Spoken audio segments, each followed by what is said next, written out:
Diary of a Wimpy Kid, Wrecking Ball, by Jeff Kinney, narrated by Ramon Diocampo. March. Sunday. I've read that in ancient times they used to bury kings and pharaohs with all their possessions. Back then, I guess they thought you could take your things with you into the afterlife. Well, if I get buried with all my junk, I might really regret it later on. Mom's having me do some spring cleaning to get rid of things I don't need. Well, that seemed like a good idea until I realized just how much stuff I've actually got. I spent the whole morning going through my closet, and it's crazy how much was packed in there. And it's not like it was organized or anything. I've basically been throwing things in my closet since we first moved in. Digging through my closet was like going through my childhood, and the farther back I went, the further back in time it took me. The stuff near the front of the closet was all junk I tossed in there over the past year, like homework assignments and comic books. But after I got those things out of the way, I started finding stuff I forgot about. I found a model rocket I got for my 10th birthday, and a costume I wore for Halloween a few years ago. And there was a bunch of other things I didn't even know I still had. When I dug a little deeper, I found something I thought I'd lost years ago. It was a binder full of stickers I collected in the 3rd grade. I used to be obsessed with stickers, especially the scratch and sniff kind. I collected all the good smells, like bubblegum and cotton candy and that sort of thing, but I had all the really gross ones, too. So, when a kid on my street wanted to know what giraffe poop or rotten meatloaf smelled like, they'd come to me. One of these days, I'm going to write my autobiography, and it's going to include scratch and sniff stickers to mark all the different moments in my life. And that's when I realized I had stepped in dog poop. Scratch here. I kept digging through my closet and found stuff from kindergarten, like a fish I made by tracing my hand on a piece of construction paper. I used to love doing arts and crafts back then, and if anyone ever tried to bully me about it, they'd get a face full of glitter. Another project I found in my closet was a gift I made for my mom in preschool but never gave her. It was a paper flower with a picture of my face in the middle, glued to a popsicle stick. When I made the thing, I put it in a little clay pot filled with dirt. But I tripped on the front step when I got home from school that day, and that's why I never gave it to her. I was glad when I finally reached the back of my closet, but to be honest, I was a little disappointed, too. When I was younger, I read this book about these kids who could visit a whole different world by going through their closet, and I always wondered if I might be able to do the same thing with mine. But I thought that whatever mythical creature lived on the other side might not be too happy with me for tossing all my junk in there over the years. When I told Mom I was done emptying my closet today, she said I needed to put everything into 3 piles, one to keep, one to donate, and one to throw away. But I figured, if I had to let go of any of my junk, I might as well make some money off of it. So I decided to have a yard sale. Mom thought that was a great idea, so she gave me a magazine that had all sorts of tips for how to do it right. Family Frolic. Throw an epic yard sale. Books, toys, 50 hot tips and tricks. All the ideas in the magazine were corny and old-fashioned, though. There was one section on how to create a sign to get people to come to your yard sale, and all the examples they showed, like, cool stuff sale. Look, yard sale this way. Yard sale Saturday, 8 to 11 a.m. were really boring. I knew that if I wanted people to actually show up at my yard sale, I needed to do something a little more eye-catching. So I whipped up a sign I knew would do the trick. $100 bill found on sidewalk. Please come to 12 Surrey Street to claim your property. I made a few copies of my sign and headed out to post them around the neighborhood. But Mom stopped me before I got out the front door. Mom made me make signs that were more like the ones in the magazine. And after I was finished, I stapled them to some telephone poles on our street. Then I hauled everything down from my bedroom and started setting it all out on some plastic tables. Each table had its own category, like clothes and books and that kind of thing. But some stuff wasn't easy to categorize, so I had to get creative. I had a bunch of gifts from my grandparents and older relatives that I've never even touched, like nesting dolls, a snow globe, a singing fish. So I put all those things together on one table and labeled it Great Gifts for Grandkids. I also had a bunch of birthday cards that were still in pretty good shape. So I used some whiteout to cover my name and set them out on their own table with a sign that said, Pre-written birthday cards. Just add money. I put all my broken toys on another table, labeled Fun Toys. You break it, you buy it, and hoped some little kids who couldn't read would come to the yard sale. I stuffed all my random items, like marbles and a few pencil stubs, into some tube socks and thumbtacked them to a table with a sign that said, Mystery Socks, $0. What's inside? I also created a table full of things for people who had money to burn. It was labeled Rare Items, Serious Buyers Only, and held a vampire bat shield, invisibility lotion, and freckle remover.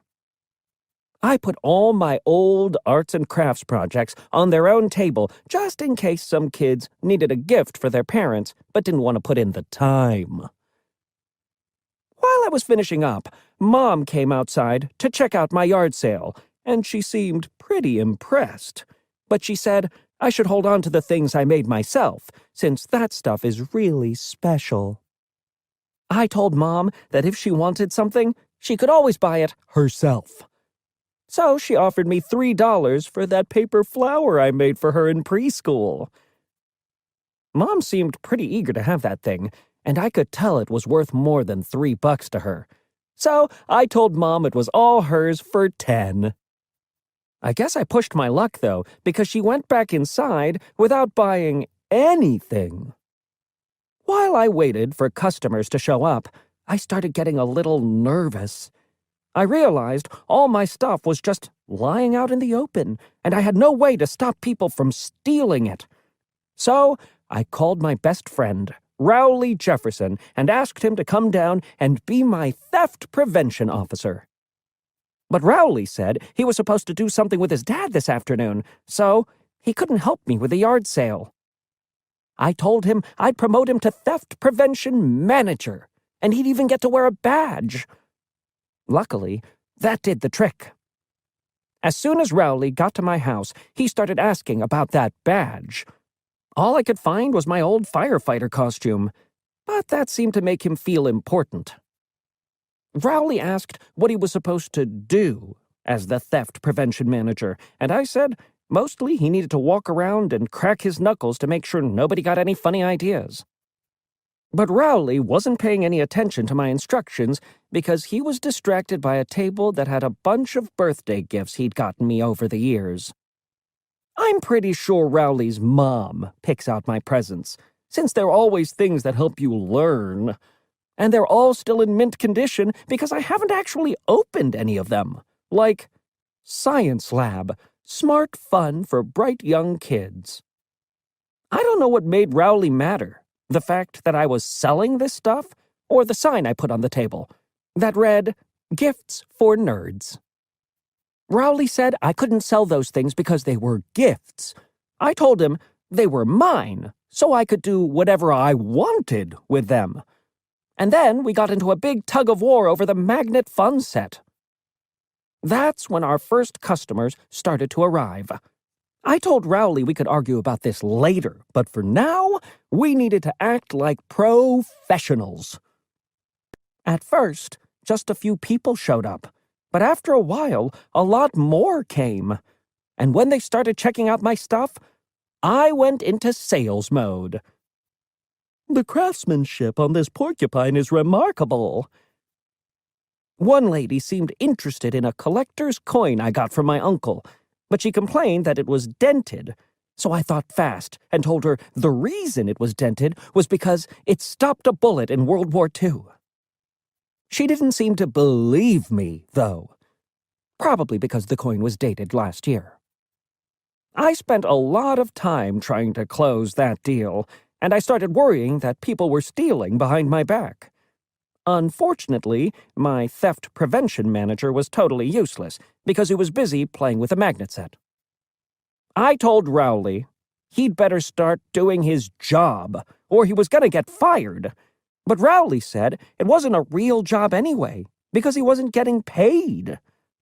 I explained that I hadn't sold anything yet, and didn't have any money to pay him with. So, when he said he was leaving, I told him he could pick out one item from any table, and that could be his payment. Rowley seemed pretty excited about that idea, and I thought for sure he'd choose the magnet set. But he headed straight for the rare items table instead. I explained that those things were for paying customers only, and that maybe he'd be interested in something from the fun toys table. But Rowley wouldn't budge.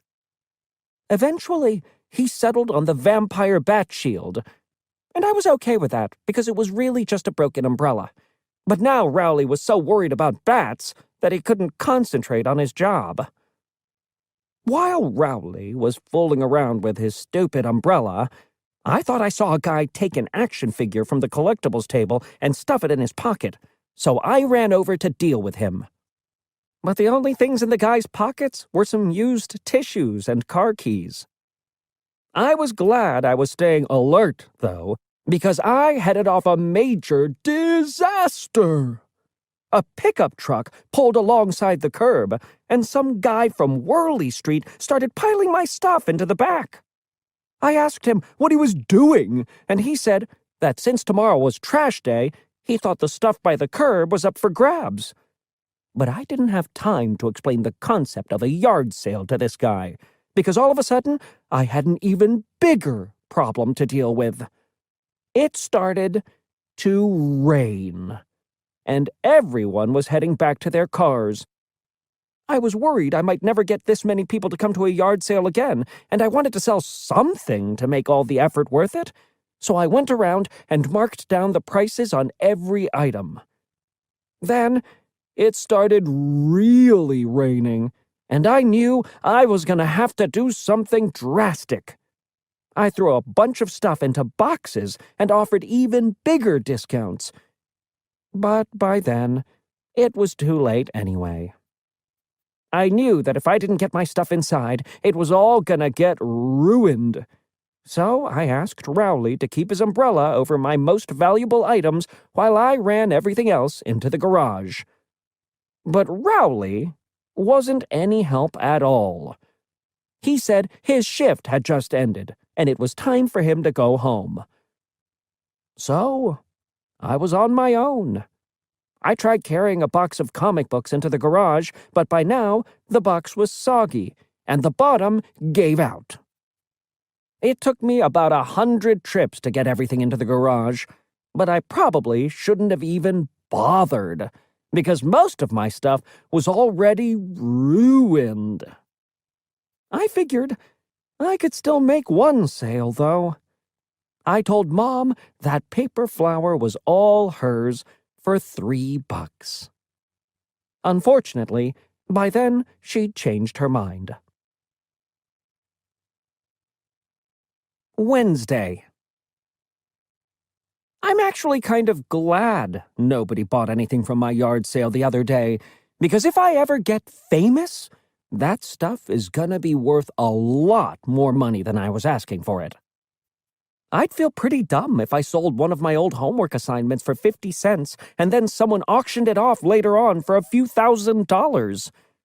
Sold to the gentleman in the striped tie. One day, they'll probably make my childhood home into one of those places schools visit on field trips. And if that happens, they're going to want to have all the authentic stuff I owned growing up so that students can stare in amazement through glass at an accurate recreation of my room. The reason I'm not already famous is because when you're a kid, they keep you busy with school and homework, so there's not a lot of time left over to make a name for yourself. But one of the ways a kid can actually get famous is by becoming a hero. My parents watch the news every night, and there's always a story about a kid saving someone from choking or something like that. The problem is, those kinds of opportunities don't come around that often. And believe me, I've spent many hours in Hot Dog Haven watching people scarf down food, waiting for that sort of thing to happen.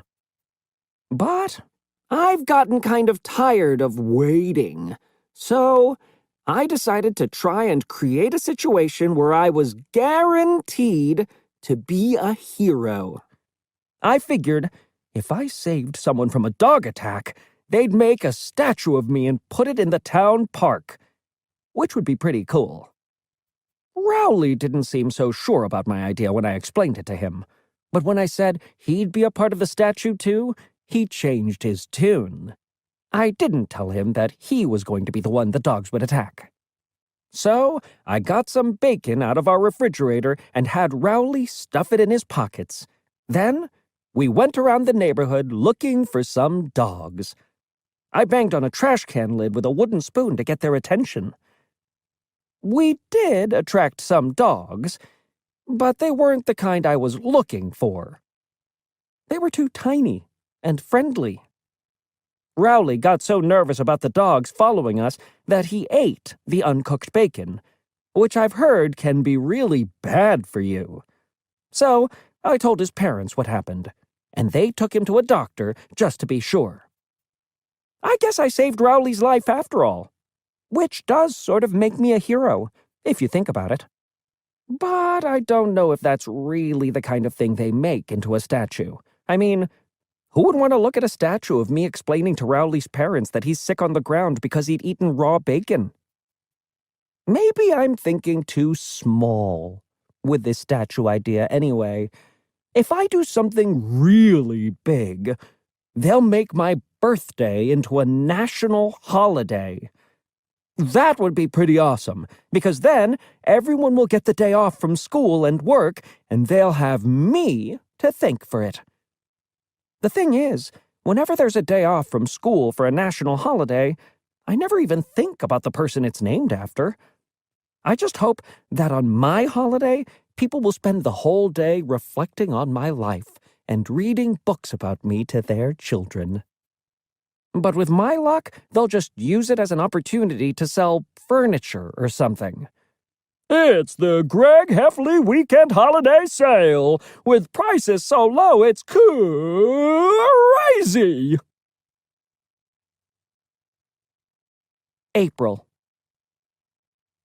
Sunday. All the rain we've been getting has been making everything grow like crazy, and that really stinks because it's my job to weed our garden. I don't know why Mom gave me this job, because she knows I'm bad at it. I can't tell the difference between a weed and something that's supposed to be in the garden, and I keep ripping up Mom's herbs by mistake. I'm still not convinced there actually is a difference between a weed and a plant. I bet there are places in the world where people think asparagus is a weed, and right now, there's some kid my age busting his hump pulling it up. I don't understand why grass isn't considered a weed, because it sure looks like one to me. But people like my dad spend their entire weekends trying to get their lawn to look just right so they can impress their neighbors. I'll tell you this. When I get a place of my own, I'm gonna pave the whole yard. That way, I can spend my weekends enjoying myself. I'm gonna save a ton of money by paving the yard. My dad spends a fortune on lawn fertilizer, and I don't think that stuff's good for you. And the proof is my neighbor Fregley, who's always out in his yard eating grass right after they spray. I'm pretty sure all those lawn chemicals can mess with your genes. So, if I end up with a third eye or something, I'm going to blame my parents. When I have my own place, everything's gonna be different. And I'm not just talking about the lawn, either. I used to think I wanted to live in a big mansion with a giant gate around it. But then I realized if I was famous, everyone would know where I lived. And those celebrity home tour buses would be constantly disturbing my pool time. So, my new plan is to build a really small house that doesn't attract a lot of attention. And then all the good stuff will be underground, accessible only by a secret elevator. I've got ideas for what's gonna go on each level. In fact, I just finished designing the 5th floor last week, and it's probably my favorite. It will have a basketball court, screening room, swimming pool, ice cream parlor, trampoline park, laser tag arena, rotating restaurant, arcade, secret candy stash, bowling alley, and archery range. I'm a little worried about living underground, though, because my brother Roderick lives in our basement, and I'm not sure that's healthy. So, I'm going to have tons of screens that look like windows to make it feel like I'm living on the surface. My house is going to be big, so it'll take me a while to get from place to place. That's why I'm planning on having moving sidewalks everywhere. Warning, the moving walkway is coming to an end. Yeah, I know. My bathtub is going to be made of glass, and it'll sit inside a giant aquarium so I can feel like I'm in the ocean. My security system is going to be super high-tech. I've designed all sorts of booby traps for anyone who tries to get inside. And if someone gets past the front door, I'll just wait them out in my panic room, which is going to have steel walls that are 3 feet thick. Every so often, I'll probably have a party or something so people can see how awesome my house is. But if they stay too late, I'll have a trap door to get them out of there and back up to street level. All this stuff is going to be expensive. So it's going to take a while for me to save enough money to make it happen. But I figure it can't hurt to start planning now. Friday. I was doing my homework last night when Dad called me downstairs. Mom was at the kitchen table, and she seemed pretty upset. Dad told us Great Aunt Reba passed away in her sleep. I have a lot of great aunts, though, and at first, I couldn't remember which one she was.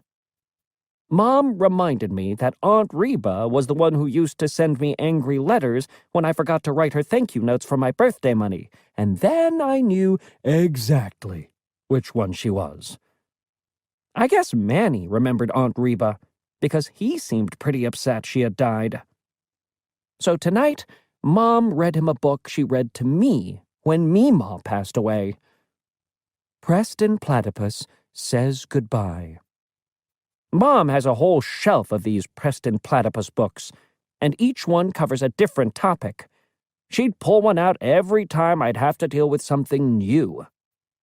When I found the books in Mom's closet, Preston Platypus Gets a New Babysitter, Preston Platypus Trick-or-Treats, and Preston Platypus Goes to the Dentist, I read them all in one afternoon. I probably shouldn't have done that, though, because those books turned me into a nervous wreck. One of the books was about how Preston Platypus was sad that a tree in his yard died and had to be cut down.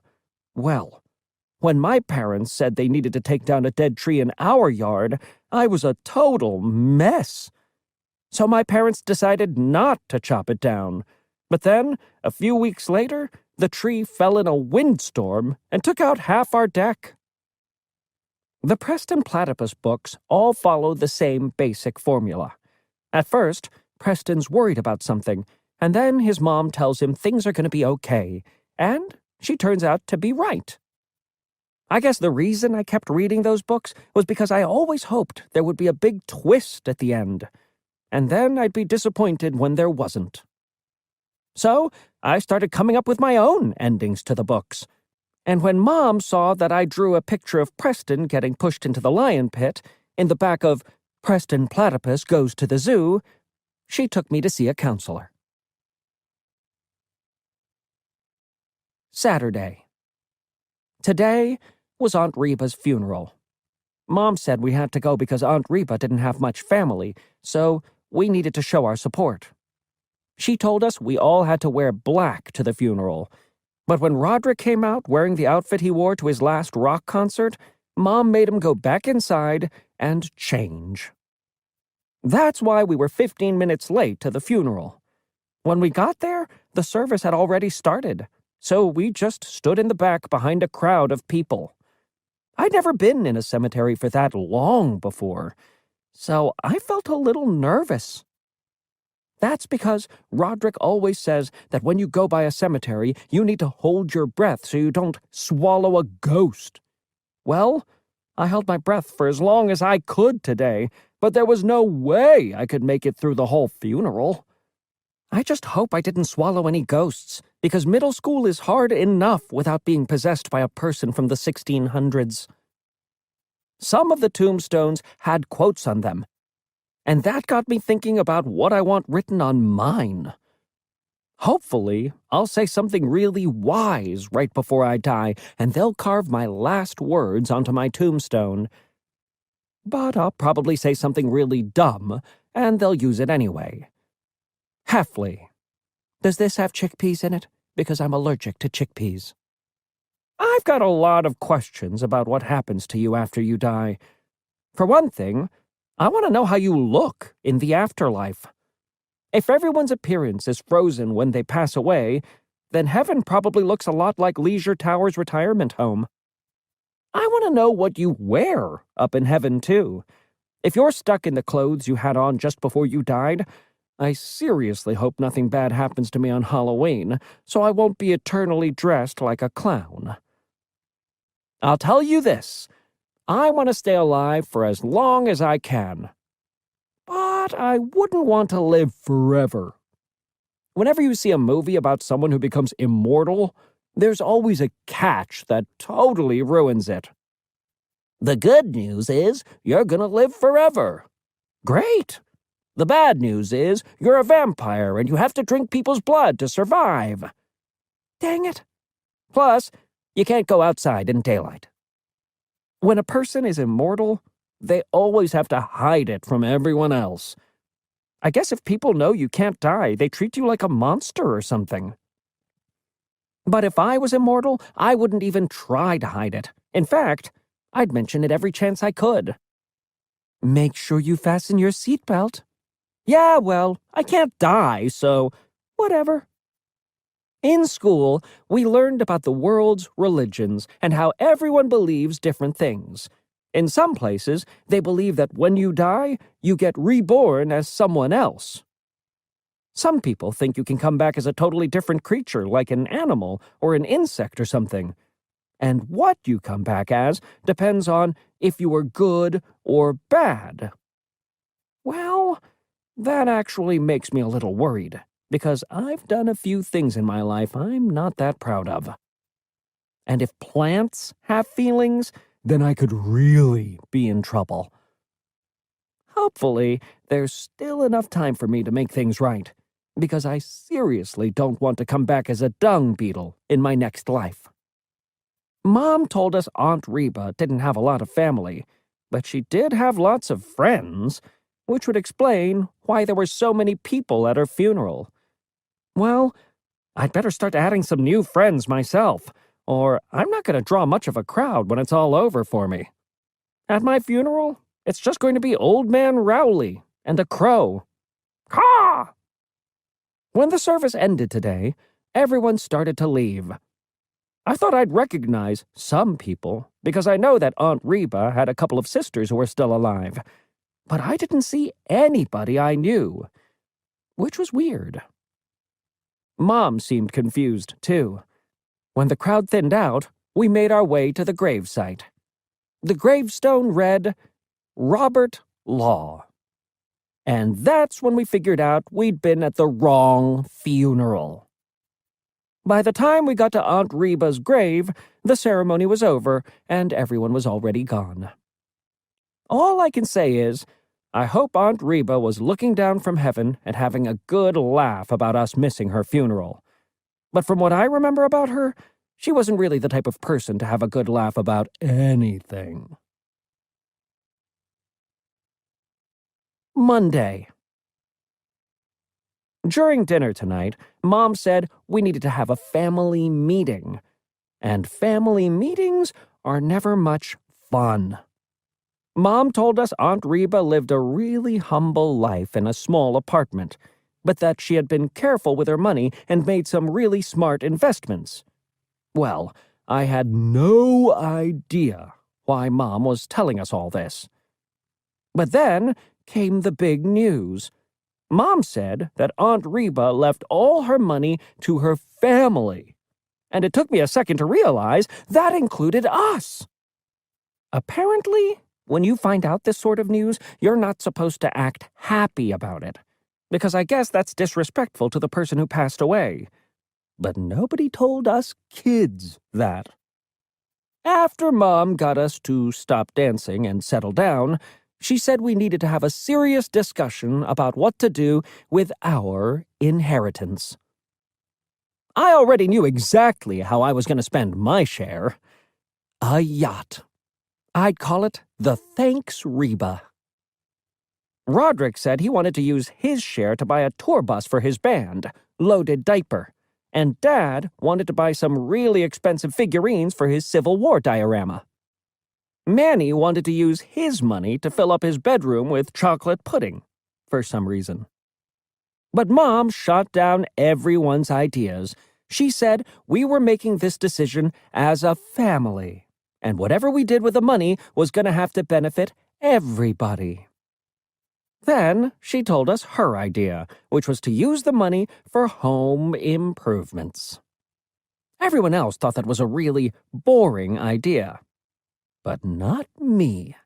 I ran upstairs to get the blueprints for my dream house, and I went through them, floor by floor.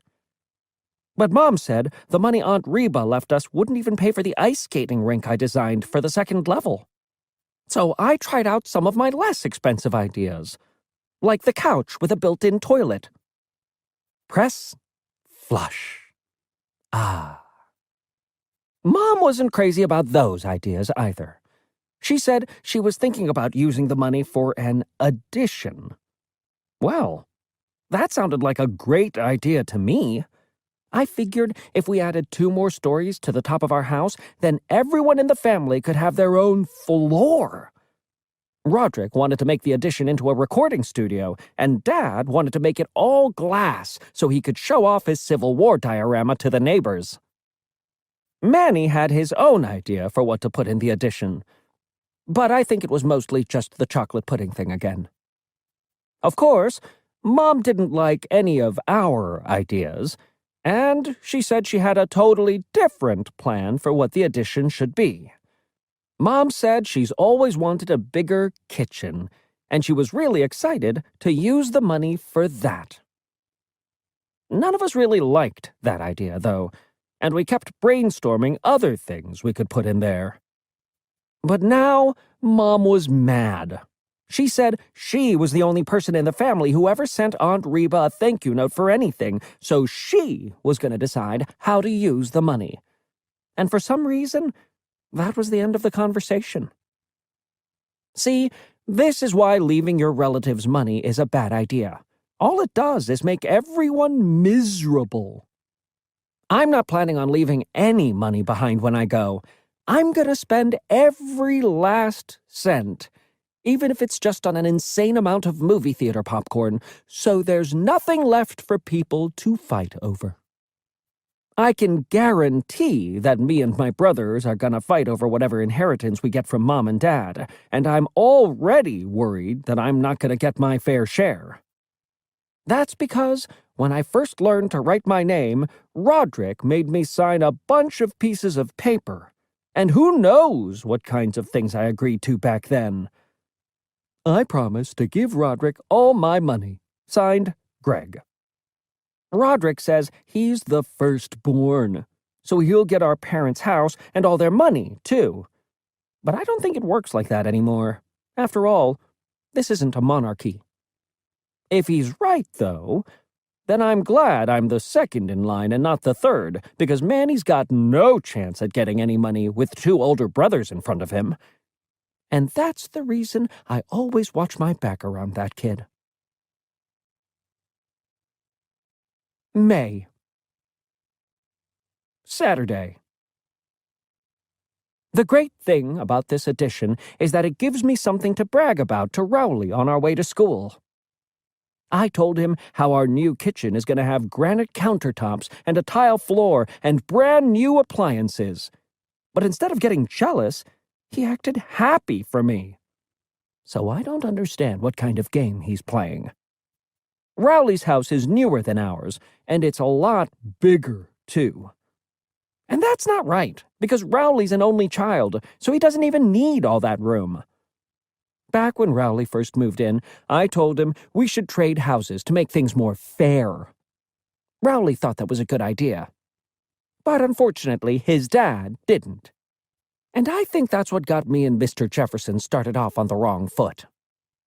Anyway, I'm actually getting kind of excited for construction to begin, because it's gonna be nice having some more space.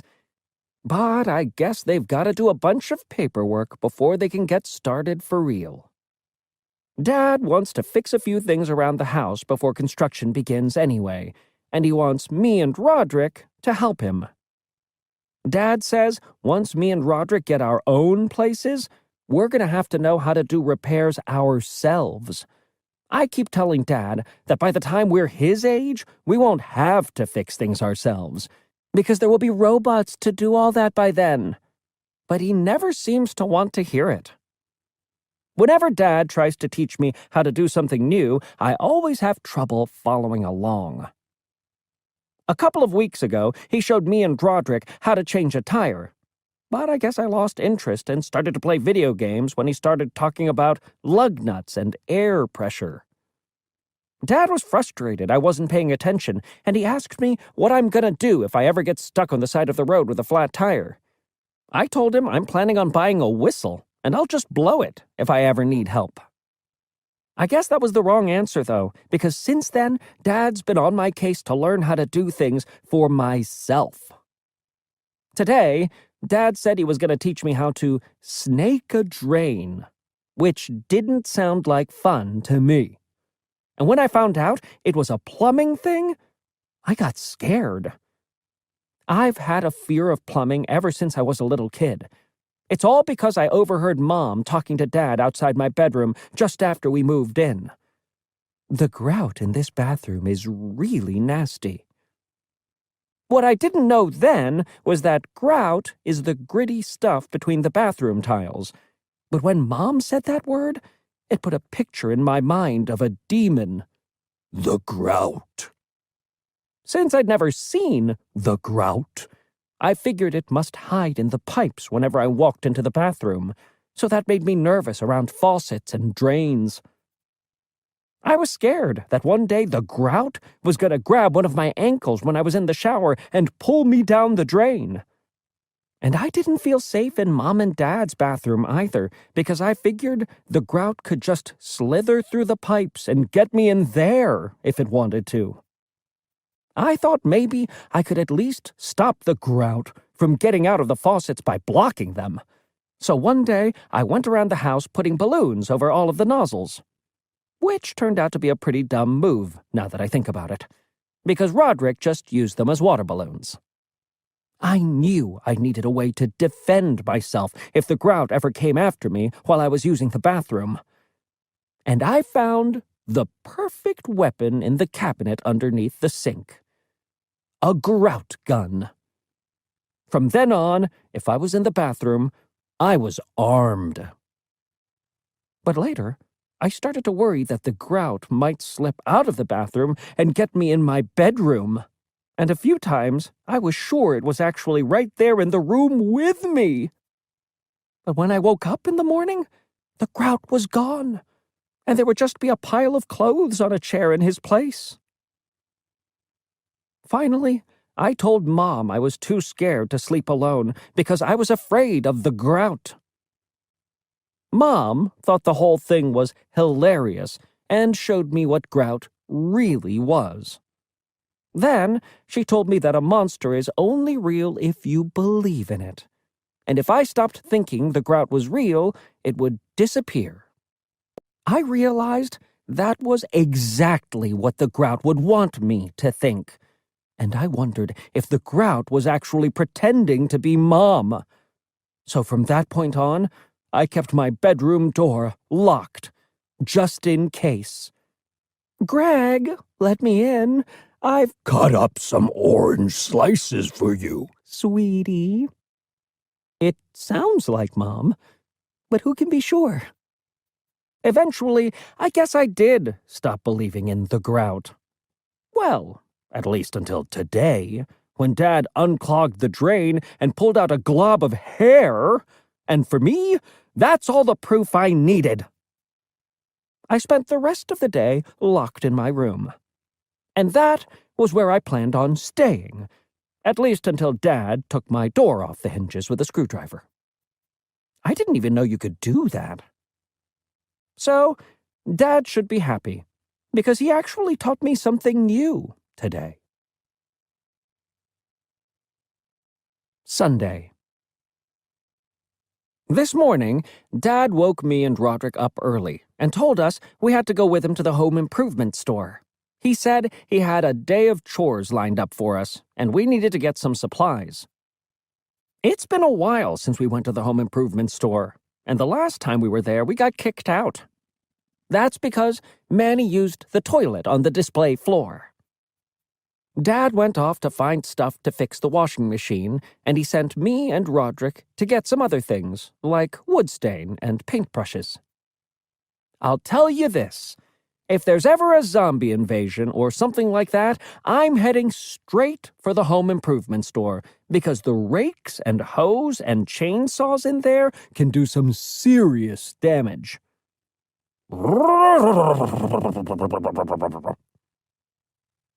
When we got back home, Dad told me and Roderick we were going to stain the deck.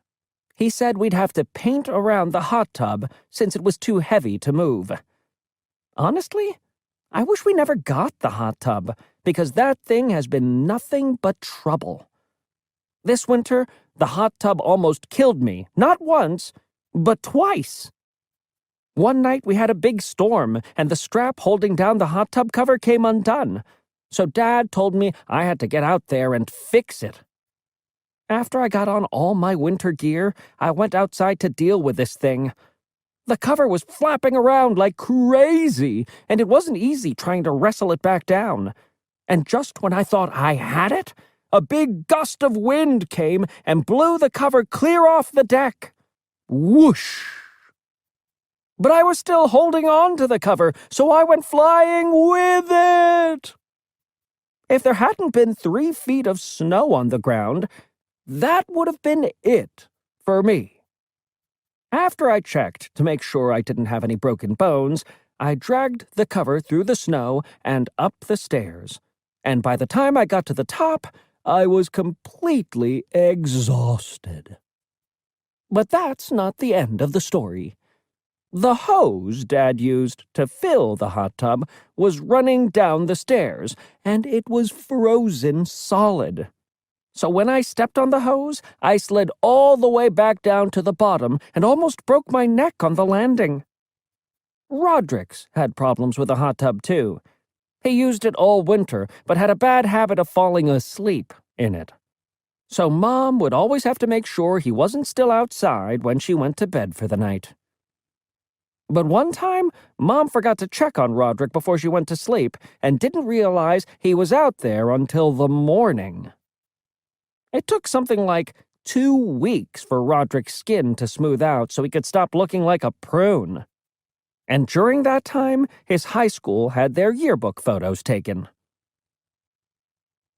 A few months back, Dad drained the hot tub, and there hasn't been any water in it since. I'm just hoping we get rid of that thing before it causes any serious damage. While we were staining the deck near the hot tub today, I heard a buzzing noise and thought maybe someone accidentally left the heater running. So, I lifted the cover to check. And as soon as I did, I knew I was in trouble. Some wasps had made a nest underneath the cover, and now they were all stirred up. If I made a sudden move, I was gonna get stung. I didn't know what to do, but Roderick made the decision for me by spraying the wasps with a hose. The wasps went berserk, and I dropped the hot tub cover, then ran for it. Somehow, me and Roderick both managed to get inside without getting stung. We were really lucky because I've read that wasps can sting you multiple times, unlike a regular honeybee, which can only sting you once.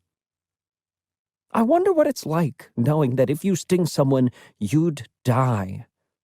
If I was a honeybee, I'd be tempted to use my stinger every day, especially if I was surrounded by bees my age that say annoying things like, "I know you are, but what am I? I know you are, but what am I?" But if I went through my whole life without ever using my stinger, I'm sure I'd end up regretting it.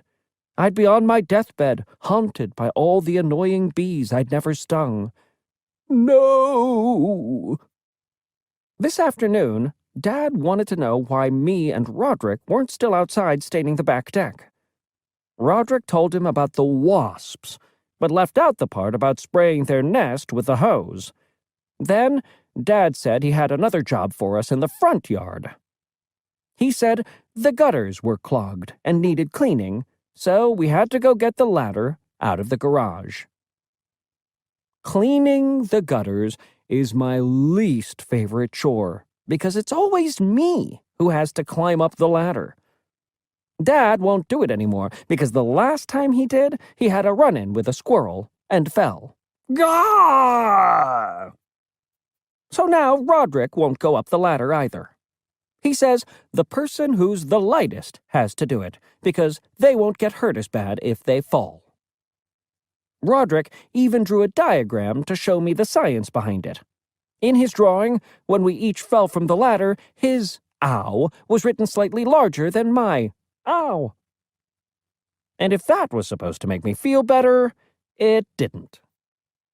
We got the ladder out of the garage and carried it to the front yard. Then we leaned it against the roof, and Roderick held the base in place so I could climb up. When I got to the top, I started scooping the muddy slop from the gutters into the trash bag I was holding in my other hand. That meant I couldn't really hold on to the ladder, and it was hard to keep my balance. After I cleared out that section, I climbed back down and we moved the ladder to another spot. But on my fourth trip up, I noticed the ladder felt a little more wobbly than usual. I yelled down to Roderick to hold the ladder steady, but I didn't get any response. And when I looked to see if he was on his phone or something, he wasn't even there. And that's when I looked through the bathroom window and saw Roderick inside the house, sitting on the toilet with his headphones on. I knocked on the glass to get his attention, but I must have leaned too far because the ladder started tilting to one side. It was too late for me to try and climb all the way back down, so the only place to go was up. I climbed to the top of the ladder and grabbed the edge of the roof with both hands, then pulled myself up onto it. I did it just in time, too, because the second I stepped off the ladder, it went crashing to the ground. So now I was stuck on the roof with no way to get back down. I yelled out, hoping Mom or Dad would hear me, but I was pretty sure Dad was in the laundry room fixing the washing machine, and I hadn't seen Mom all morning. Then I spotted Mr. LaRocca driving his lawnmower out of his shed, and I thought I was saved. I tried shouting to him, but he couldn't hear me over the sound of the mower. I figured I could get Mr. LaRocca's attention by throwing some of the goop from the gutters in front of his mower to get him to stop and look up. So I scooped up some sludge and aimed for a spot in Mr. LaRocca's path. But I guess I miscalculated a little because I nailed the mower with a direct hit. And believe me, I couldn't make that shot again if I had 100 more tries. Mr. LaRocca stopped his mower and tried to figure out where the ambush came from. I decided maybe it wasn't so bad to be stuck on the roof after all, and I scrambled to the other side where he wouldn't be able to see me. I hid behind the chimney, which was the only shady place on the roof, and even there, it was pretty hot. I knew I could be in for a long wait, and after a while, I started worrying about getting dehydrated. So, I took off most of my clothes, because I didn't want to sweat too much. I thought that if I got really desperate, I might be able to wring some moisture out of my socks. But I was really hoping it wouldn't come to that. I knew that if I didn't do something to save myself, they'd eventually find me in one of those satellite photos, dead on my roof. It was too far to jump down, so that was out of the question. And even if I landed on the back deck without killing myself, those wasps would probably finish me off. Then I remembered there was a window on the side of the house above the garage, so I lowered myself down from the roof and onto the ledge, which was barely within reach. Luckily, the window wasn't locked. I opened it just wide enough for me to fit inside, and I squeezed through. The window led to Mom and Dad's bathroom, and the ledge was right above their toilet. I put one foot down on top of the toilet tank, and then I tried to put my other foot down on top of the lid, but I didn't notice the seat was up until it was too late. Splosh. So now my ankle was stuck, and I couldn't pull my foot out, no matter how hard I tried. I guess I was making a lot of noise trying to get myself free, because that was when I found out where Mom had been all this time. The shower. Ah! And it really wasn't fun explaining the situation to Dad when he came into the bathroom. So, it wasn't a great day for me. But the good news is, Mom said that from now on, we're getting our gutters cleaned by professionals. Tuesday. It turns out I'm not the only one who got replaced by someone who actually knows what they're doing. It happened to Dad, too. Dad took the washing machine apart, but couldn't put it back together, so Mom made him hire a plumber to fix it. It's been really inconvenient living without a washing machine. We've had to wash our clothes by hand in the kitchen sink, which is a big pain. But Roderick came up with a shortcut last night and put his dirty clothes in the dishwasher. Well, the dishwasher did a good job washing the clothes, but not drying them. And when Roderick left the house to go to school this morning, his clothes were still wet. So he used his loaded diaper van to air dry his clothes on the way to school. Unfortunately for Roderick, that got the attention of the police, who pulled him over. That's why Mom made Dad call someone to fix the washing machine. But I didn't know the plumber was in the house until I walked past the laundry room, and let me tell you, I was not pleased to see his butt hanging out of his jeans. The guy must have known what he was doing, because he got the washing machine up and running. But things ended kind of awkwardly when Manny tried to pay the plumber using Mom's credit card by swiping it in his butt crack. Wednesday. When I came home from school this afternoon, there were a bunch of workers and heavy machinery in our yard. I was super excited because that meant this addition was finally happening for real. A guy was using a backhoe to dig the hole for the foundation, and it was crazy to see how powerful that thing was. Me and Rowley tried to dig a hole to China once, and we quit after a few hours. But if we could have gotten our hands on one of these things, we might have actually pulled it off. I'm wondering if the crew would let me take the backhoe out for a spin, because I could use it to demolish my school, which would be the most epic prank ever! It was pretty hot today, and I think Mom felt bad for the guys who were working hard, so she made some cold drinks and brought them outside. It kind of backfired, though, because after that, the workers started coming inside to use the bathroom. And when a line formed for the downstairs bathroom, the biggest guy on the construction crew headed upstairs to find another toilet.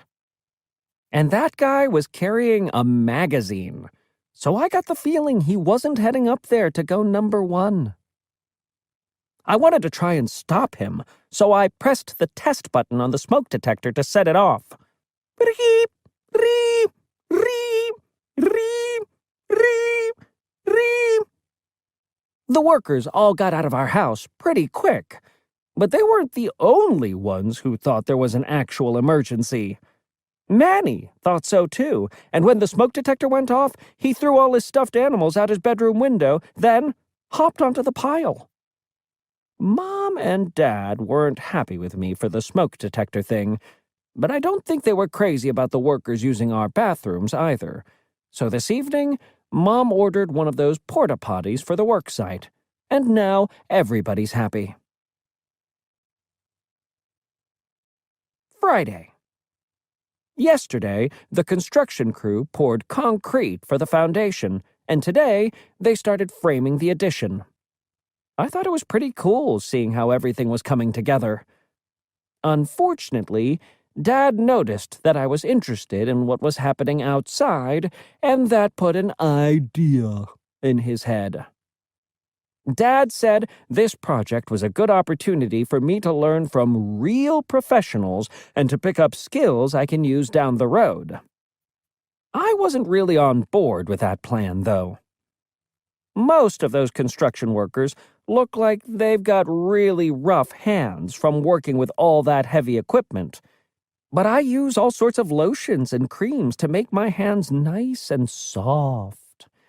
And I'd like to keep them that way, because my hands are my best feature. One day, women will notice. So buttery. But that was exactly the wrong thing to tell my dad, because it earned me a one-way ticket outside. I don't know why Dad sent me out there and not Roderick. Manny actually wanted to go with me, but Dad told him he was too young to help. And Manny didn't take it that well. Dad told me I needed to find the person in charge and see how I could pitch in. So I asked around, and someone introduced me to the foreman, who was in his trailer. I guess the foreman was too busy to deal with some middle school kid, so he told me to go find a guy named Buddy and talk to him. Well, Buddy was pretty easy to find, especially since his name was tattooed on his forehead. Buddy was working with some guys on the framing, so I thought I'd start off by telling them who I was. I'm the owner. But they weren't as impressed as I thought they should be. I told these guys I was out there to help them. So Buddy told me he had a really important job, which was to hold up a wall they had just framed. And I did feel pretty important for a while. At least until I realized the wall was holding itself up on its own. Once I understood it was a prank, I figured this is just the way construction workers joke around with one another. So I picked up a hammer and asked Buddy if I could nail some boards together or something. Buddy told me that would be great, but I was holding a left-handed hammer, and I needed to go find a right-handed one. So I asked around the job site, and it took me a long time to realize that was a joke too. It hit me that since I was the youngest guy out here, the other workers didn't respect me. I figured they wanted me to quit, but I didn't want to give them that satisfaction. I decided I was going to prove myself by working hard and move up the ranks. And maybe within a week or two, I'd have guys like Buddy reporting to me. So I went around the construction site, finding things I could do to help out.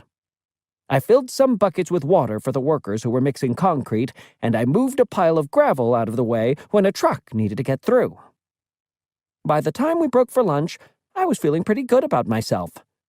But I didn't want to kick back and relax, because then these guys would think I was lazy.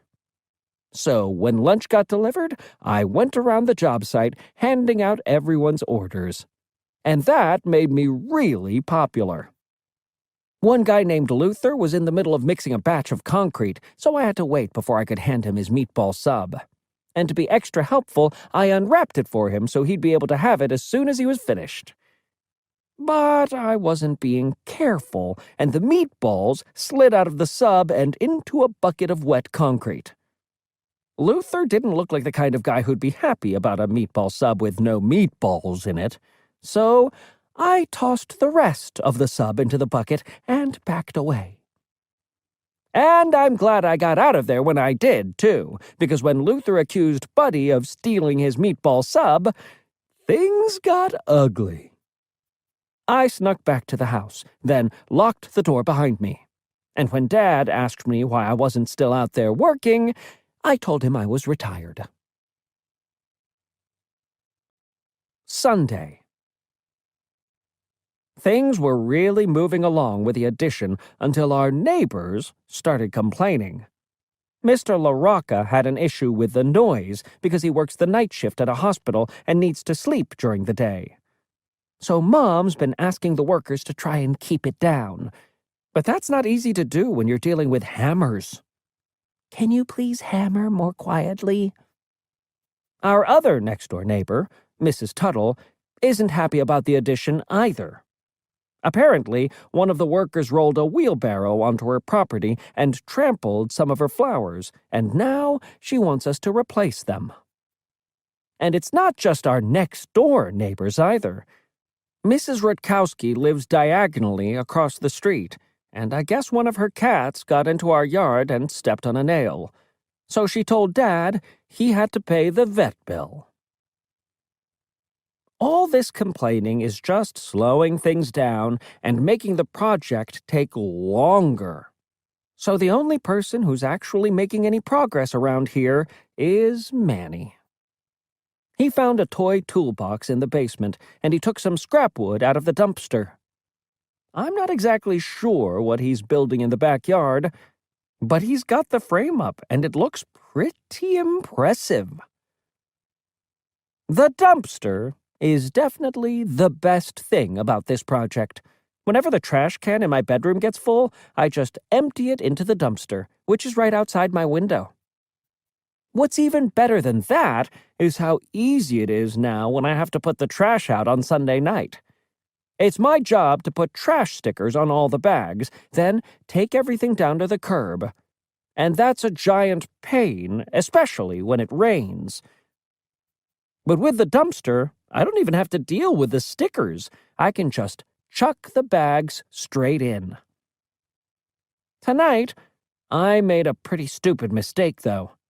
I didn't feel like taking each trash bag out of the garbage can, so I tried to empty it into the dumpster all at once. Unfortunately, I didn't realize how heavy the trash can was, and I couldn't get it all the way over the top of the dumpster, so the whole garbage can tipped backward and the trash emptied out of the bags. So now there was garbage everywhere, and I had to scoop all the trash back into the bags. To make matters worse, it was a windy night, so the trash was blowing everywhere, and it wasn't a lot of fun trying to chase all that stuff down in the dark. I spent an hour picking trash out of Mr. LaRocca's bushes, but I should have remembered that he works the night shift and leaves at that time. Monday. I got to bed super late yesterday, because I had to try and convince Mr. LaRocca that I wasn't toilet papering his bushes. I really wish I had gotten a good night's sleep, though, because we had a big test at school this morning, and I don't think I did my best. This was one of those tests the whole school has to take. The teachers have been trying to get us ready for weeks because apparently the scores really matter. I guess our school did really badly on this test last year, and if that happens again, there are going to be budget cuts. And that means some teachers could lose their jobs. On top of that, they might have to cut some programs like art and music. I wish kids had a say in what to cut, because if I was the one making the calls, phys ed would have been on the chopping block a long time ago. There are only so many basketballs a guy can be pegged with. The teachers have been really stressed out about this test, and the last few weeks haven't been a lot of fun. All this pressure has been getting us kids stressed out, too. So last week, the school brought a stress puppy into the library to help everyone relax. But kids got too grabby with the puppy, and then the puppy got all stressed out. The puppy started running in circles and peeing all over the place, so the school took it away and replaced it with a stress lizard, and nobody wanted to touch that thing. Speaking of stress, I really wasn't looking forward to going home this afternoon because I knew they were going to cut a hole in the wall to connect it with the addition. I was worried they might accidentally have to cut through the plumbing, and I didn't want to be around when that happened, in case the grout was accidentally released. Roderick thought they were going to use a wrecking ball to smash through the wall, and his whole plan was to make a music video with his band when they did. So Roderick and his bandmates were pretty disappointed when they got there and the workers had already opened the wall with a power saw. I didn't see any sign of the grout, so that was a relief. But what the workers found inside the walls was just as bad. The wood underneath the siding was rotten because of a leak caused by the clogged gutters, and apparently there was toxic mold in the walls. So we've been living with that all this time, too. Plus, there were rodents' nests in the walls, which means we've been sharing our house with a colony of mice. It really creeps me out to think there's this whole world living inside our walls without us even knowing it. And that's why I've decided when I build my first house, it's going to be 100% glass. Friday. Ever since they opened up that wall, we've been finding mouse droppings on our kitchen counters. So that means the mice are living out in the open now. Mom says we can't leave any food lying around because then the mice will get up on the surfaces where we eat. So we've been trying to keep everything really clean, and I've been putting our snacks in places where the mice can't get to them. Dad's been looking up ways to get rid of mice that won't hurt them, but Roderick has his own ideas for what to do. He wants to buy a snake and let nature take its course. When Mom asked Roderick what we'd do once the snake ate the mice, he said we'd buy a mongoose to catch the snake. So remind me not to visit Roderick's house when I get older. The mice aren't our only problem, though. We've got wasps in the house now, too. Mom found one crawling on the mantel above the fireplace last night, and there was another one flying around the kitchen this morning during breakfast.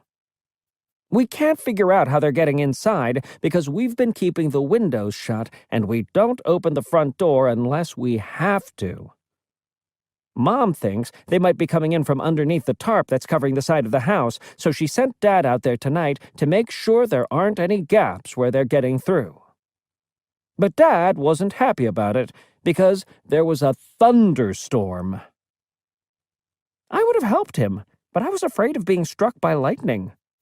At school, Albert Sandy told us about this kid who got hit by lightning while he was out in a canoe, and now he's supercharged and can shoot electricity from his finger.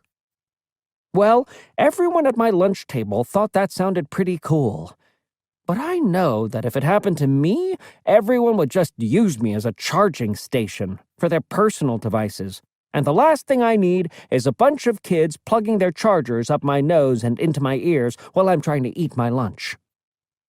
Roderick had a theory about how the wasps were getting in, but it sounded kind of crazy. He explained there are all different types of wasps, like paper wasps and mud wasps. He said we've probably got sewer wasps, and they're getting in through the toilets. Well, I've never heard of a sewer wasp before, but I'm not taking any chances. Before I use the toilet, I'm opening it with a mop from a distance. Right now, we've got a rodent problem and an insect problem, and I'm not sure which is worse. I don't know why our house can't be infested with something cute instead. Because if we were overrun by koalas, I really wouldn't have a problem with it. Saturday. Last week, the workers had to disconnect our air conditioner so they can bring in a bigger unit. So for now, we're all sleeping in the basement, because that's the only place in the house where it's cool. I can see why Roderick likes it down there, especially in the summer. I don't love being underground, though, which is making me rethink the whole plan for my dream house. Dad said when he was growing up, some people built bunkers where they could go if there was a war or something. Well, living in a tiny underground space with my whole family sounds like a terrible idea. First of all, the snacks would be gone by the second day, and if we only had one bathroom down there, we'd have major problems. I guess we'd have a periscope so we'd know when the coast was clear on the surface, but if the periscope got blocked, we might never know it was okay to go back up. We'd be growing old in our bunker while future kids would be enjoying a game of future frisbee, all because our periscope got blocked by a stray pair of pants. Dad said some people still built bunkers so they can stay safe if there's a natural disaster, like a tornado or something. Well, this morning I thought we were experiencing an earthquake, and the last place I wanted to be was underground. But the reason the ground was shaking was because the workers were outside jackhammering. They were breaking up our old driveway so they could pour a new one, and I was pretty sure the neighbors weren't going to be happy about all the noise, especially Mr. LaRocca, who had just gotten home from his shift at the hospital. But I was excited about the new driveway. Our old one was in really bad shape, so you couldn't really use it for anything, like basketball.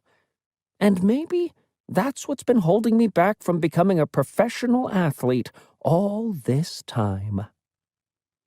When they hauled the rubble away and the truck came to pour the fresh concrete, I started to get nervous. A lot of the kids in my neighborhood are jerks, and if they see wet concrete, they'll write stupid stuff in it. On top of that, Mrs. Rutkowski's cats have been in our yard a lot lately hunting for mice, and I didn't want a bunch of paw prints in the freshly poured concrete. So after the workers finished, I patrolled the perimeter with a baseball bat to make sure everyone stayed off. I was watching the street, but it turns out I should have been watching the garage. I heard the door open, and Roderick started pulling his van out. I tried to stop him, but he was playing his music too loud to hear. I couldn't believe no one inside the house told Roderick about the driveway, but it turns out they had a really good excuse, because they were dealing with a more serious problem. Smoke was pouring out of the windows on the first floor, and I heard sirens in the distance. Mom came running out the front door, and Dad was right behind her. 10 seconds later, a fire truck pulled up along the curb, and a couple of firefighters got out. They ran across the lawn and onto the front walkway, which the workers had just finished pouring. That's when everyone realized that Manny was still inside. But thankfully, he'd already had practice for this sort of thing, with his pile of stuffed animals. The good news is, there wasn't actually a fire. There was just a lot of smoke. But the bad news is, it was my fault. Last week, when we were putting our food in places where the mice couldn't get it, I hid some snacks in the oven. So when Mom preheated the oven to put in a batch of bacon this morning, a plastic bag melted. It's kind of unfortunate, because that was a waste of some perfectly good potato chips. And this was definitely one of those times when I could have used that escape hatch in the back of my closet. I would have liked to have asked the mythical creature, "Can I crash at your place for a while?" Wednesday. Believe it or not, Mom and Dad have already moved past the whole potato chip bag incident. And that's good news for me. But the reason they've forgotten about it is the bad news. A few days ago, the building inspector came out to check the framing of the addition, and when he did, he found out the whole structure was too close to Mrs. Tuttle's property line by about 3 feet. I guess the construction company messed up when they created the plans for the addition, but the town didn't catch the mistake when they issued the building permit. So now there was just a bunch of finger-pointing, and no one would take any responsibility. The building inspector told us the only thing we could really do now was to get our next-door neighbor to sign something that says we have permission to build the structure close to her property line. But that wasn't going to be easy. The other day, when the concrete guys came back to patch up the driveway and front walk, they set up their cement mixer on our lawn.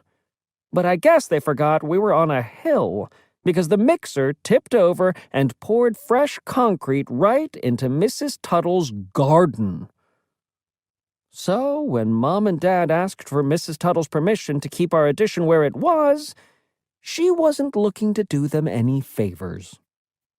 Mrs. Tuttle wouldn't budge, and the town told Mom and Dad the whole structure was gonna have to come down. And that's exactly what happened this afternoon. So now, everyone's unhappy. Except for Manny. He finished work on his place today. Turns out he was building a house, and he had a housewarming party to celebrate. June. Thursday. Mom's been in a real funk ever since the addition was torn down. I figured we'd just start over and build it the right way this time, but Mom said we burned through most of Aunt Reba's inheritance during construction, and we were going to need to spend the rest patching up the side of the house. So Mom was already in a bad mood when my test results came in the mail, and they didn't cheer her up any. It wasn't only my scores that were bad, though. The whole grade did poorly. And I can tell you the reason why. During the middle of the test, some kid let the stress lizard out of its case, and it's really hard to concentrate when there's a reptile on the loose. So, I guess this means the school is going to lose its funding, and Mom's not happy about it. In fact, she's so upset she's saying we should move so we can live in a better school district. But nobody else is crazy about moving to another town. Dad grew up here, and he says he doesn't see any reason to move. And Roderick doesn't want to leave either.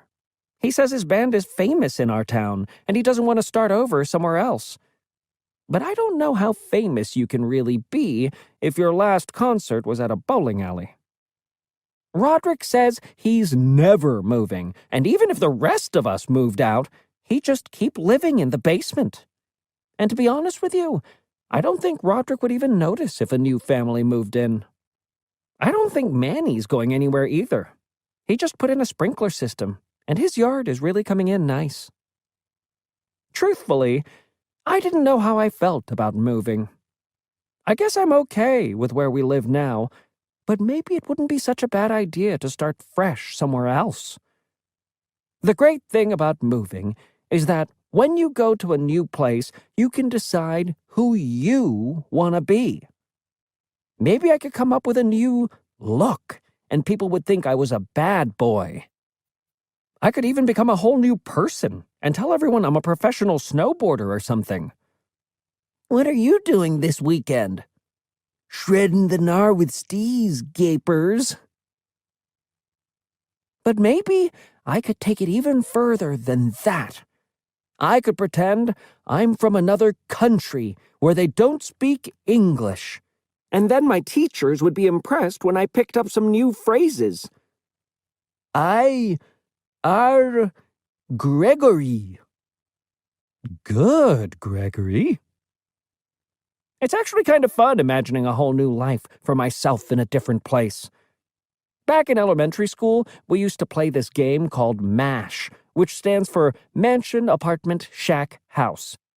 I'd write down all the possibilities for my future and then roll a die over and over and scratch things off until I only had one item left in each category.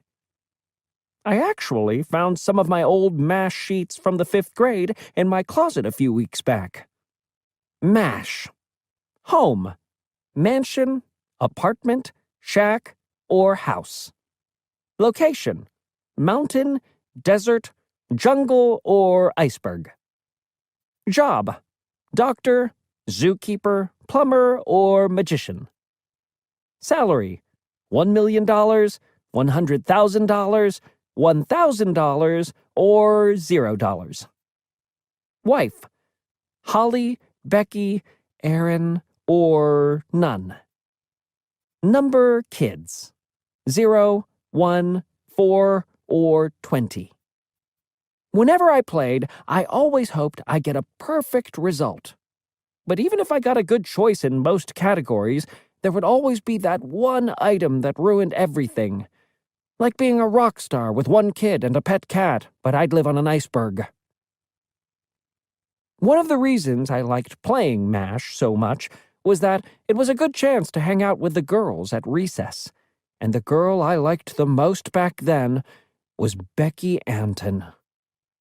So sometimes I cheat a little when I was filling out my MASH categories to guarantee I got a good result. Wife. Becky, Becky, Becky, or Becky. These days, Becky hardly knows who I am, even though we're lab partners in biology. I keep thinking I should bring up the fact that we're supposed to get married one day, but the timing never seems right. That's another good reason to move. I could seriously improve my dating situation.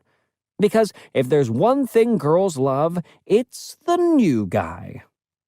Kelson Garrity was the new guy at the beginning of this school year, and when he showed up, the girls went crazy for him. Kelson, come sit at my table. No, come sit at mine. You guys are hugging him. Well, it took a few weeks before everyone realized Kelson was kind of weird, because he picks his nose all the time. And now, the girls won't go near him. But he had a good run for a while there. So, there are probably a lot of good reasons to move. In fact, the only downside is that I'd need to find a new best friend. And I don't know if that would be worth it. I've invested a lot of time and energy into Rowley, and I can't really see myself starting over with someone new. Did you know if your hand is bigger than your face, it's a sign of low intelligence? Really? But if we do end up moving, I've got a whole list of requirements for a future best friend. Number 1, they've got to like to watch somebody playing video games more than they like playing games themselves. Can I have a turn soon? Soon. Number 2, it would be nice if they could actually draw, because I'm really into creating comics and stuff. Rowley, people have noses. And number 3, they've got to have junk cereal in their house. I don't know if I can be friends with another kid whose parents are health nuts and eat fiber funnies for breakfast. But most important, they've got to have a good sense of humor. Because if there's one thing you should know about me, it's that I'm kind of a practical joker. Like the joke I play on Rowley where I smash my ice cream cone on his head. Ha ha! I don't get it. Saturday. So it turns out, Mom is actually serious about this moving thing. She's been spending time each night looking at different houses online, and I've kind of gotten into it too. Every place we've looked at so far has some kind of issue, though. There was one house with a big backyard, but it was right near a sewage treatment plant. And there was another one that was brand new, but the house only had one bathroom. Me and Mom were ready to give up looking, but then we found a place that looked perfect. Your dream home. 3,000 square foot home in desirable neighborhood. 4-bed, 2.5-bath colonial. Updates include gleaming hardwood floors and modern light fixtures. The house is just a few years old, and it looks like it's in a nice neighborhood. But what got Mom most excited was the big kitchen.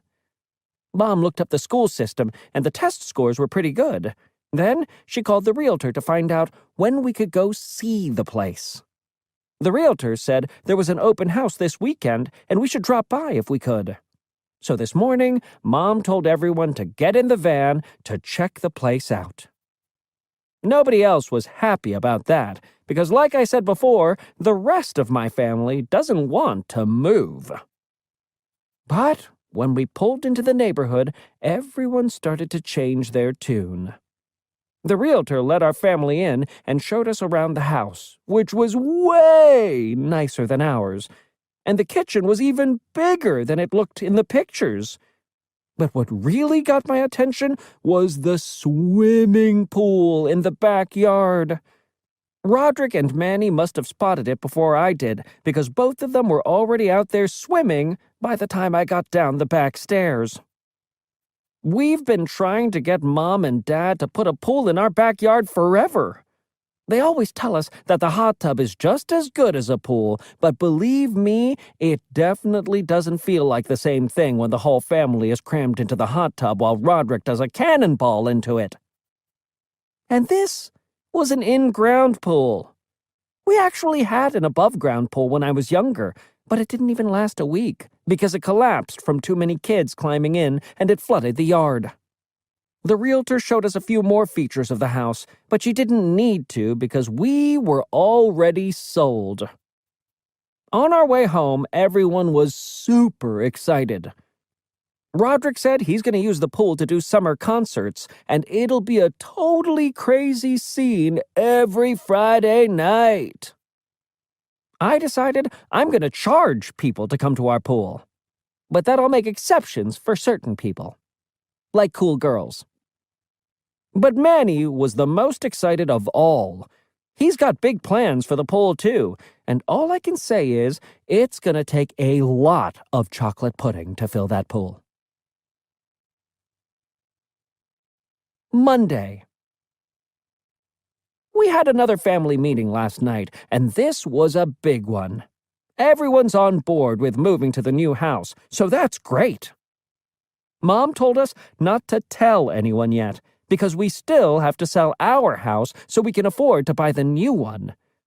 It was a little hard for me to keep that information to myself, though, and I figured there wouldn't be any harm in telling just one person.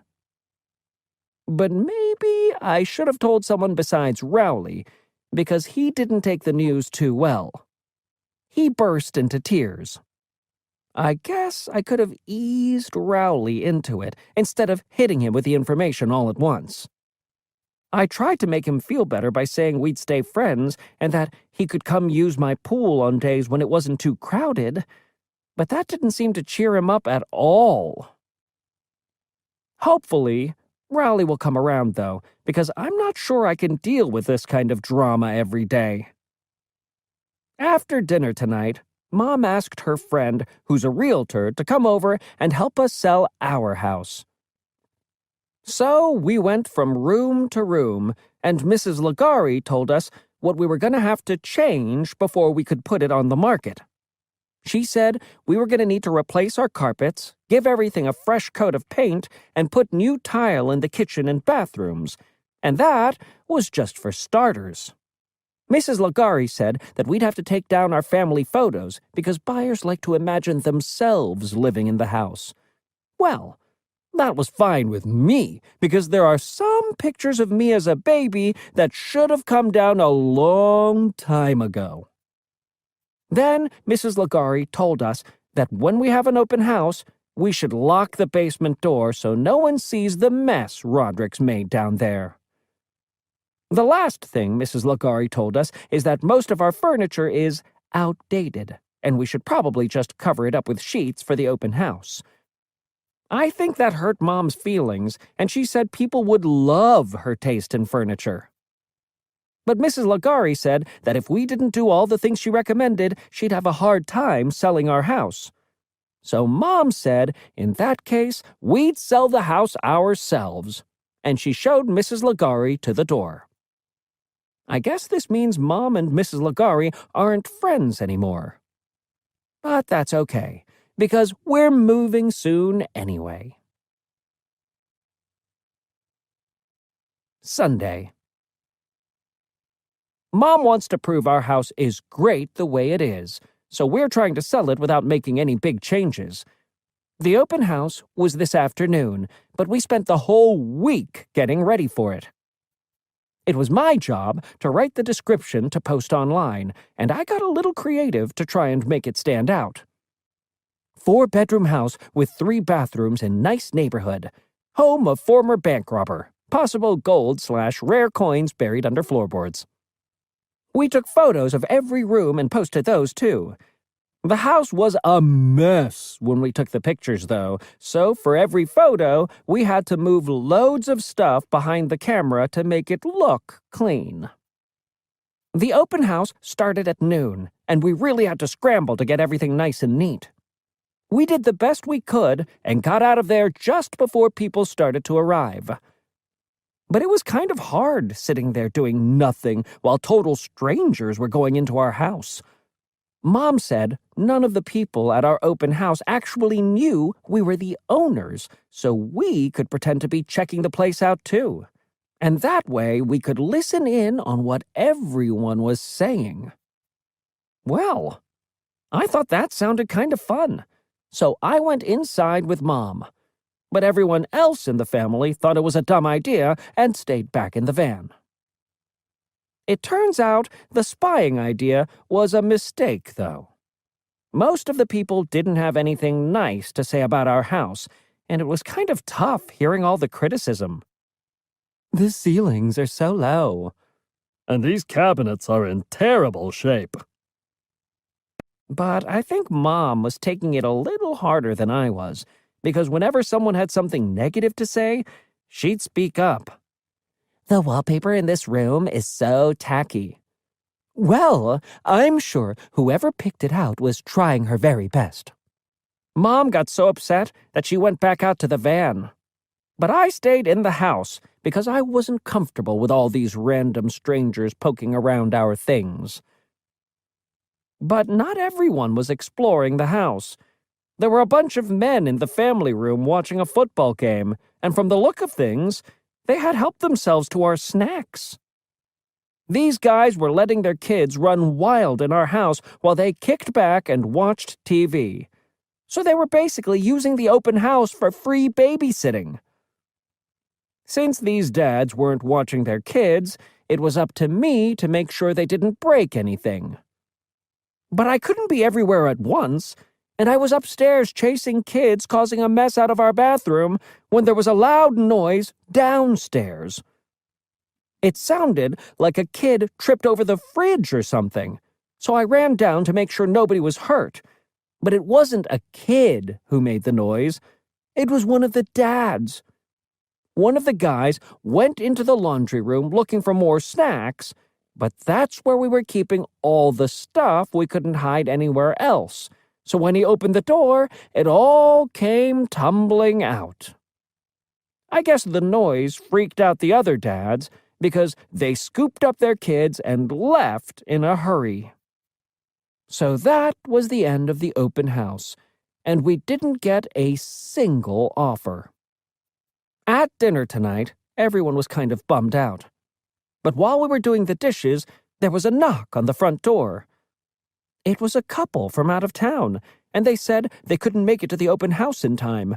so Mom invited them in to show them around. They seemed pretty impressed, and the lady said exactly what Mom wanted to hear. "I just love your taste in furniture." And believe it or not, they made an offer right on the spot. Saturday. I knew I was going to have to tell Rowley we were selling our house, but I didn't want a repeat of what happened the last time we talked about it. I came up with an idea for how to handle it this time around. There's a Preston Platypus book on this exact subject, and I figured it was the perfect way to get Rowley used to the idea of me moving. So I brought Preston Platypus Says Farewell to a Friend with me to his house this afternoon. It felt a little awkward reading a story to Rowley, but I think he's used to having books read to him, so he made himself comfortable. I don't really think the message of the book was getting through to Rowley, though, and the story kind of made me mad anyway. It was about how Preston Platypus has a best friend named Pelican Pete, and they do everything together. But then one day, Pelican Pete says he's moving, and Preston Platypus is sad. And I was fine with the story up to that point. Then, Preston's mom tells him he'll make new friends after Pete moves, and everything will work out for the best. Sure enough, by the end of the book, that's exactly what happens. And so, Preston and his new pals had fun all summer long. The end. So basically, Preston Platypus forgets about Pelican Pete, and all their years of friendship don't mean a thing. And we never find out what happens to Pelican Pete, or if he's happy in his new neighborhood. I thought about writing an angry letter to whoever wrote this garbage, but of course, Rowley liked the story, and he wanted me to read him another one. I decided to just stop dancing around the issue and tell Rowley what was really going on. And the second I did, I regretted it, because he cried all over again. I told Rowley to try not to get too worked up, because it wasn't a done deal yet. But nothing I said made any difference. I had to tell Rowley that if he was going to be so dramatic, I was going home. So then Rowley promised he'd keep himself together. And he did. But just barely. I watched TV while he whimpered. Maybe it was a mistake telling Rowley about any of this. I probably should have sent him a postcard after I moved, because that would have been a lot easier on both of us. Wednesday. The owners of the house with the pool accepted our offer. So I guess this is really happening. The people who are buying our place did a home inspection over the weekend, and they found a few things we're going to have to fix before they'll buy the house. The most serious issue was a problem with the ceiling underneath Mom and Dad's shower. Apparently, that clogged drain was a bigger problem than we thought. The floorboards under the bathroom tile were totally rotted out, so now we're going to have to replace them. We're lucky nothing terrible ever happened, because I can think of things even worse than the grout, like Dad falling through the ceiling mid-shower and onto the kitchen table. The other thing the buyers want us to do is get rid of the hot tub, because they have young kids and they're worried about safety, and I'm 100% with them on that one. Now that I know for sure we're moving, I have a totally different attitude about school.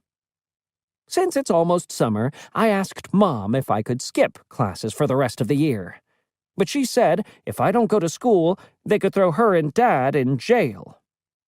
I thought about whether or not that would be worth it, but I decided I could just suck it up for a little while longer.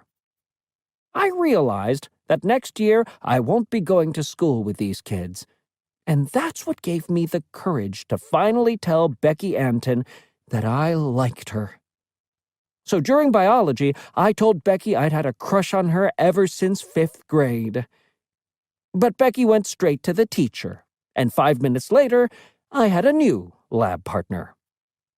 And I'm seriously thinking about the jail option again, because I don't know if I can last the rest of the school year dealing with that nose-picker Kelson Garrity.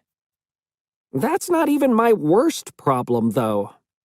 Ever since I told Rowley that we're officially moving, he's been a total mess. Even though he keeps promising he's not going to go all blubbery on me. The smallest thing can set him off, like seeing a moving truck. And even when he is keeping it together, he still says these little things that make me feel guilty about moving. I guess this is the last time we'll ever eat grilled cheese sandwiches together. On the way home from school today, we had to walk in the grass because they just repaved the sidewalk. But that gave Rowley an idea. He said we should write our names in the cement with a stick and put "Best Friends" underneath. It made me a little uncomfortable writing in something so permanent, though, especially since I didn't know what the friend situation would be in my new neighborhood. I didn't want to mention that to Rowley because I knew it would set him off again. So, I wrote some extra stuff with the stick to give me a little wiggle room, just in case. Greg and Rowley, best friends. Currently. Saturday. School ended a week ago, and while everyone else is already enjoying their summer vacation, we've been packing. Mom created a binder and a schedule for everyone in the family, and we're all responsible for boxing up our own stuff. It's gonna be tight, but we should be done by the time the moving trucks show up next weekend. The person who's taking the longest is Dad. He wants to make sure none of his Civil War figurines break, so he's using a whole roll of bubble wrap for each one. Mom's been hoping our neighbors would throw us a going-away party, but with all the construction over the past month, we're not that popular around here. So Mom decided we'd just throw a party for ourselves. The party was tonight. We'd sent out invitations to just about everyone on our street, and we set everything up in our yard. Roderick was excited because Mom and Dad were letting his band play, and they were even paying him. We were still busy setting up when the first guests started to arrive. I wasn't sure I should even invite Rowley to the party because I was afraid he might have another breakdown, but I was actually really happy to see him. His parents seemed happy too, and I almost got the feeling they were glad I was moving. Rowley said he had a gift for me, which was a giant collage with a bunch of pictures of us over the years, titled Best Friends. And I'm not gonna lie, it got me a little choked up. I was kind of relieved that's all Rowley's gift was, because the way he's been acting lately, I wouldn't be surprised if he gave me one of his fingers or something. Rowley said I could hang the collage in my new bedroom to remind me of all the fun stuff we did together. And I don't know if there was a lot of pollen in the air or what, but right then I think I got something in my eye. It might even have looked like I was crying. Things were getting a little too touchy-feely for me, though, so I was glad when more people started to arrive at the party. It picked up really fast from there. Roderick's band started playing out on the back deck, and the music attracted some teenagers who were at a high school graduation party a few doors down. Then it seemed like everyone on our street was at our party all at once, and it got crazy. Our party was pretty wild, but it was nothing compared to what was going on at Manny's house. And his party was still going strong when I turned in for the night. Sunday. I have to admit, last night was a lot of fun. But I'm kind of sad, because just when things are getting good around here, we're leaving. I was the first one in the house awake today, and when I looked out the window, I knew we were in for a long day of cleanup. I wished we still had that dumpster, because that would have made things a whole lot easier. While I was looking over the front lawn, 2 big moving trucks pulled up along the curb. I was kind of confused, because our move was still a week away. A few guys got out of the trucks, and one of them came to our front door. So I went out to meet him. The man told me his team was ready to start putting our stuff into the trucks, and they needed to come inside the house. By now, Mom had come downstairs and was at the front door. She told the guy he was a week early, and that the move wasn't until next Sunday. But he pulled out a contract that showed today's date as the moving day, and it had Mom's signature on the bottom. Mom told the guy she made a mistake, and that we weren't ready to move yet. He told her the deposit was non-refundable, and that if we didn't move today, we'd lose the money we already paid. Now, Mom was in a panic. She woke everyone up and told us to get packing. The movers said we had a 2-hour window to get everything onto the trucks, so we really had to hustle. Up to this point, we'd been really careful packing, so nothing got damaged. But now, there was no time for that. Mom slid all of Dad's figurines into one box. The movers really didn't care if our stuff got broken, and that's why it was probably a bad idea to let them pack up our dishes. They just dropped them into boxes.